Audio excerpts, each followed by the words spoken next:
Our objective today, boys and girls, is going to be telling and writing time to the half hour.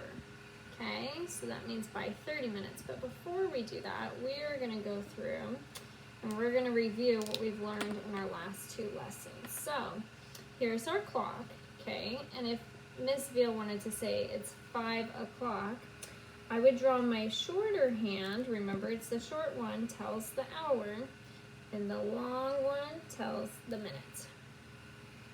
Okay, so my short hand is telling me the hour, the long one's telling me the minute, and the minute is at 12, which means o'clock.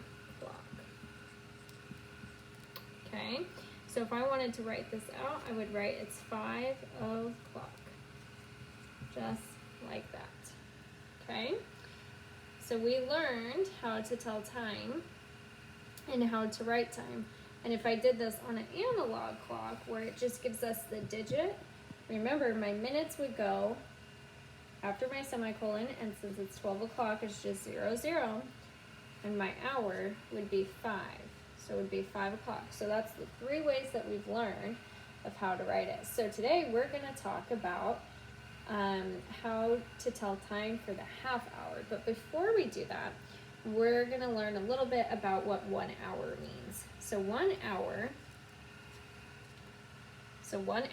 so if I say an hour from 5 o'clock, so from 5 to 6 o'clock is 1 hour, okay?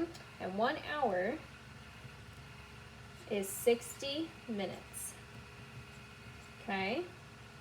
So that means a whole clock, if you go around a whole clock one time, it's 60 minutes, or 1 hour, okay? If we have a half hour, which is not a full hour, it's a half of an hour, so you split it into 2, okay? So if you have half of an hour, that's when you split 1 hour into 2, it's 30 minutes, okay? So a half hour equals 30 minutes. Tell someone in your house, how long does a half hour equal?